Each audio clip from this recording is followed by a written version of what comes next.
Hey guys, Prowl 1701 here, and today we're going to talk about the Pertwee era. You know, and I think an interesting question some people do videos on, I've done videos on it, is asking, of course, which Pertwee season is the best. Because not all of the Pertwee seasons are good, in my opinion. I don't think Pertwee has a bad season. I don't even think Pertwee has a bad story. I mean, he has a couple that are just kind of, but I don't think he has a flat-out bad one. Like Power of Prowl level bad.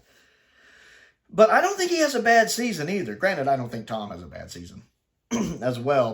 But I think if I was to ask, what is Pertwee's best season, I'm pretty sure the answer from most people would be season 7 or season 10. That seems to be the two answers I see the most.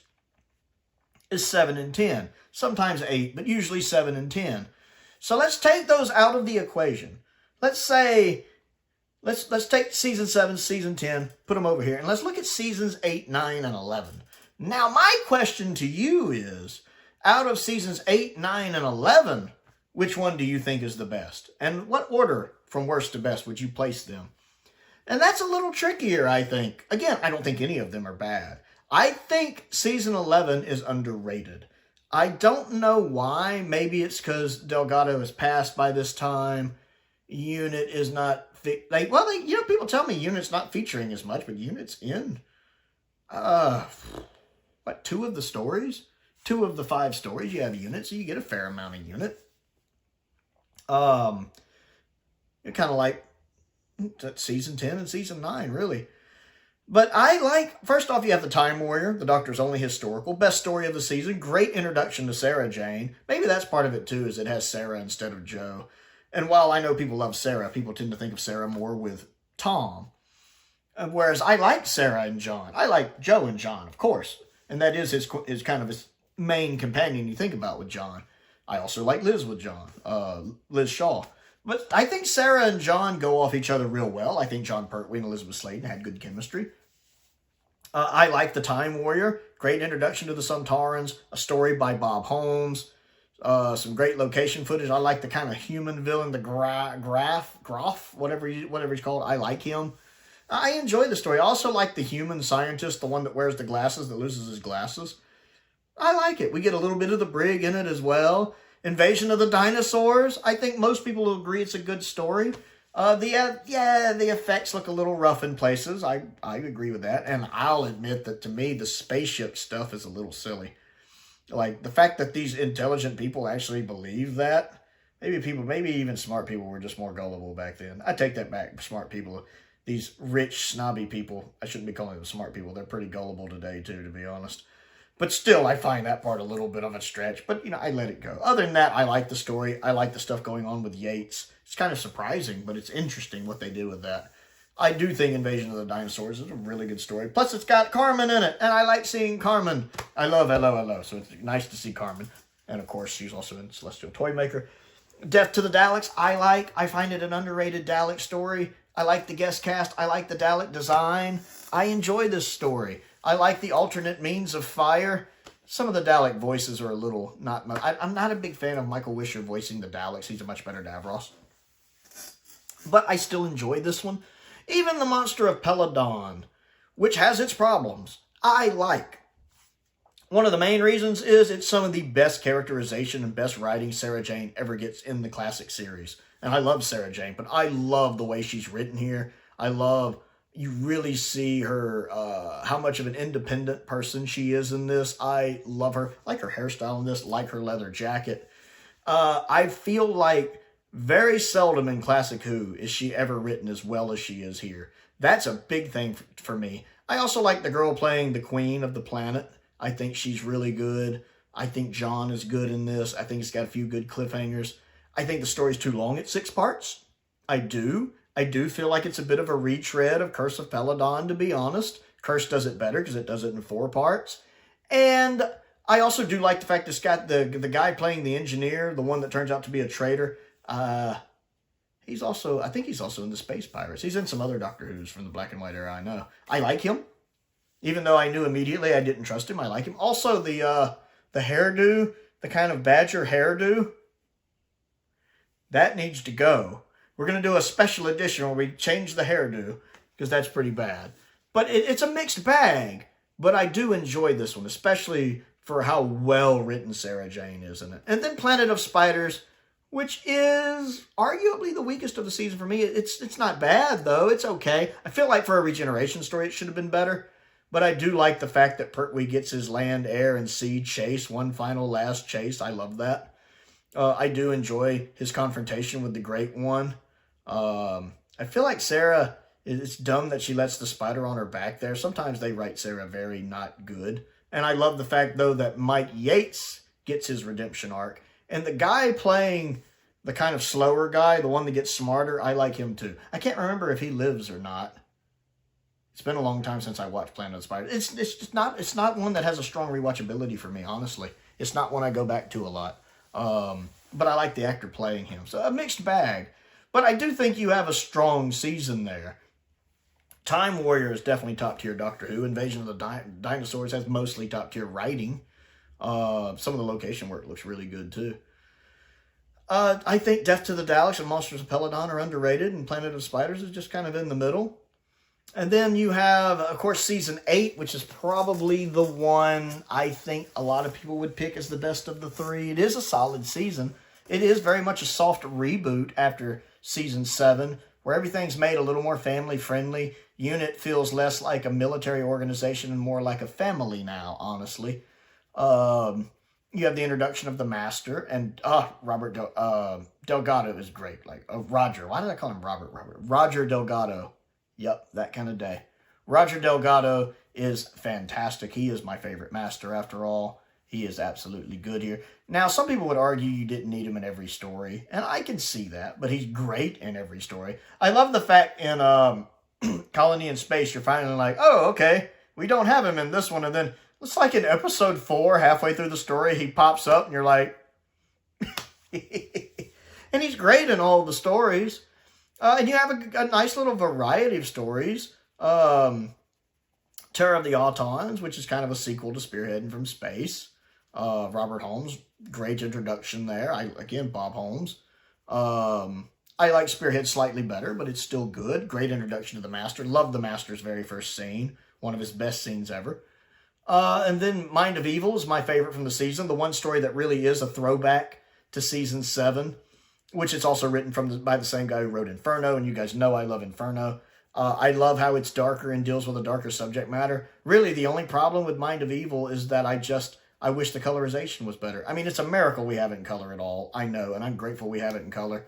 But with how the technology has advanced in the, 13 years since it was colorized, I'd love for them to get the money and the chance to do a new colorization on it. Not going to happen since we already have the box set out, I know. But I would love one day if it got like a fresh coat of paint, see what they could do with it with the new technology. But it still looks good. I like the guest cast. I enjoy it. I like the story. I like the sets. I love the fact they had a real rocket. Love the Mind of Evil. And then you have the Claws of Axos, which is probably my least favorite of the season, but I still enjoy it. Some of the Axon's designs. I like their transform designs when they look like the creatures from Seeds of Doom, basically. But when they're in their more human-looking design, I don't really care for that. The inside of the spaceship doesn't do much for me either. But the story's good enough. I also like the guy playing the FBI guy. He's good. And when they choreographed the fight scene between him and his duplicate, since, they didn't have the technology to have his face on both of them, they actually choreographed that really well with camera angles. It's really impressive for the time. So it's still enjoyable, even though it's probably my least favorite of the Pertwee era, possibly. And then Colony in Space, which I find underrated. I understand the arguments that it might be a little longer at 6 parts. I'm fine with it at 6 parts. I like the cast in it a lot. Like a lot of them, the good guys and the bad guys. I do wish they'd cast a female as the more sadistic second in command, like they originally wanted. I think that would have worked better. I also like the guy with the mustache who actually ends up helping the colonist. He's really good. The guy playing Ash is really good. I know he's also in the Aztecs. He's good. I enjoy the story. It's a little unbelievable at times, like the fact the Doctor's the only one that figures out the giant monster. How did it get in the house? Like, that should be obvious. And then when you see the actual machine, it looks a little ridiculous. There are some points here where it does strain the willing suspension of disbelief a bit, I will admit. And then the bit with the city doesn't do as much for me either. So it's not perfect, but I do think it's underrated. And then you have the Daemons, which is good. A little overrated for me, but good. And I think it's paced well at 5 parts. So I think some people would pick this one. But then you also have Season 9. Season 9 is interesting, because I believe the general consensus is it starts out really good, the middle's pretty good, and then it just kind of tapers off at the end with the last 2 stories. Seems to be, the weak points for Season 9 seem to be Time Monster and the Mutants. That other than that, it's a pretty solid season. But those kind of pull it down at the end. Now, I love Day of the Daleks. One of my favorite Dalek stories.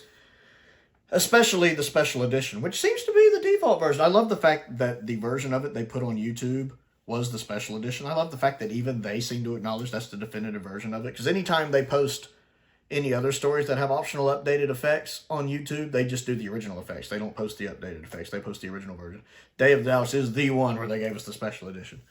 Which is a good story. I mean, even the original version and the omnibus I like, but the special edition is my definitive version of it. Great story.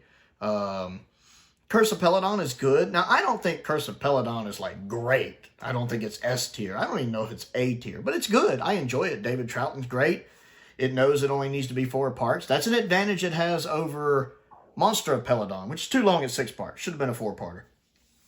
Curse, to me, wins between the two just because I like the fact it's a 4-parter. Although I do like Sarah better in it than I do Joe in this. Although I do think Joe has some stuff to do with the king and investigating, and the fact that even she doesn't like the Doctor prejudging the Ice Warriors quite so fast. And I love the fact that the Doctor's wrong here. The Doctor himself, this is a great example of jumping to conclusions, and that he doesn't give the Ice Warriors the benefit of the doubt, and he immediately thinks they're responsible. And it turns out they're the good guys in this one. I like that. I like that little twist quite a bit, actually.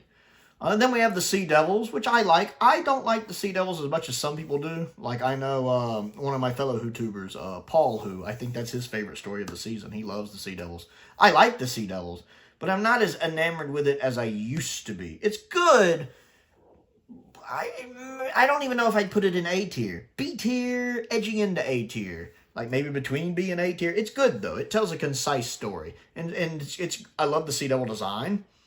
I really like Delgado in it as well. And I love the sword fight between the Doctor and Delgado. That is my favorite Doctor sword fight probably of all time. It's really, really good. And then we move into the Mutants and the Time Monsters. These are a little tricky for me because I've only seen them once. It's going to be real interesting for me to see what I think of these stories on rewatch. Especially the Mutants. Because I enjoyed the Mutants the first time.